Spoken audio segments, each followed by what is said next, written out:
সব মানুষরাই তো পারে না, কিছু মানুষ পারে। বাসায় বউ মারে, কুড়ি না নিলে করে চিল্লে চিল্লে করে।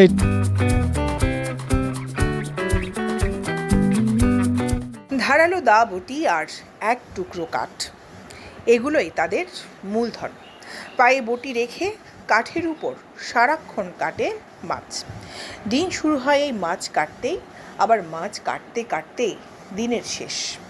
এটি তাদের মূল পেশা, অর্থাৎ মাছ কাটা। বাজারে আসা বেশিরভাগই মানুষ মাছ কিনে তাদের কাটতে দেন, বিনিময়ে কিছু টাকা নেন তারা। প্রতিদিন এভাবে মাছ কেটে প্রত্যেকেই 500 থেকে 1000 টাকা আয় করে ঘরে নিয়ে যান। এই পেশার মানুষগুলোর পড়ালেখার জোর না থাকলেও তাদের কাজের জোরে প্রত্যেকের মাসিক আয় দাঁড়ায় সর্বসাকুল্যে 20 থেকে 30,000 টাকার মতো। তাদের সাথে কথা বলে জানা যায়, অনেকেই এই পেশায় জড়িয়েছেন জীবনের শুরু থেকেই। কেউ কেউ আছেন 2 যুগেরও বেশি সময় ধরে। এমনও অনেকে আছেন যাদের দাদারাও ছিলেন এই পেশায়। বংশ পরম্পরায় এই পেশায় থাকলেও সন্তানদের যেন এই পেশায় আসতে না হয় সেই চেষ্টা করে যাচ্ছেন অনেকে।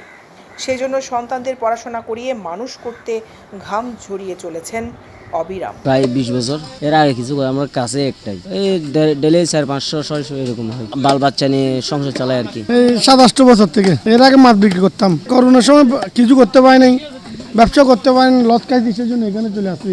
10-12,000 টাকা 15,000 টাকা পরে হবে 10-15 বছর। এরা কিছু করতাম না, এটাতে শুরু। আমার জন্য ভালো, যাত্রা জন্য ভালো। আগেকার যুগে মাছ কাটার কাজ করত গৃহবধূরা, তবে সময়ের পরিবর্তনে মেয়েরা নানান পেশায় জড়িত হচ্ছেন।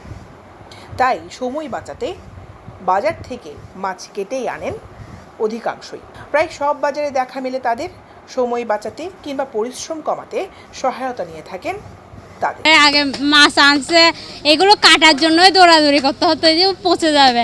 এখন তো মেয়েদের একটা কাজ কমে গেছে, এগুলো সরাসরি নিয়ে গিয়ে ধুয়ে রান্না করার জন্যই প্রস্তুতি নিতে পারতেছে। এটা অনেক দিক দিয়ে মেয়েদের জন্য অনেক ভালো। আগের যুগের বুঝিরা বা মুরব্বীরা নিজেরাই মাছ কুটতেন বাড়িতে নেওয়ার পরে। এখনকার যুগে দিন পাল্টেছে, বাংলাদেশ উন্নত হয়েছে, সেই হিসেবে মাছ কাটার জন্য বাংলাদেশে প্রায় প্রতিটা বাজারে মাছ কাটার একটা শ্রেণী বা সম্প্রদায় সৃষ্টি হয়েছে। এখন আমরা কুড়ি না নিলে করে চিল্লে চিল্লে করে এটা কুড়ি নিবে মানে ভালো, এর জন্য তাড়াতাড়ি হয় জিনিসটা। কারণ মনে করেন কাজ কামও বেশি, অথবা কুটার জন্য সমফানা, এই জন্য আর কি। ওদের জন্য আবার বুঝতে হবে, যেমন মা তারা আগে মরিচ বাড়ি খাইতো, এখন কি আর বোতরা কি বাড়ি খাইতেছে?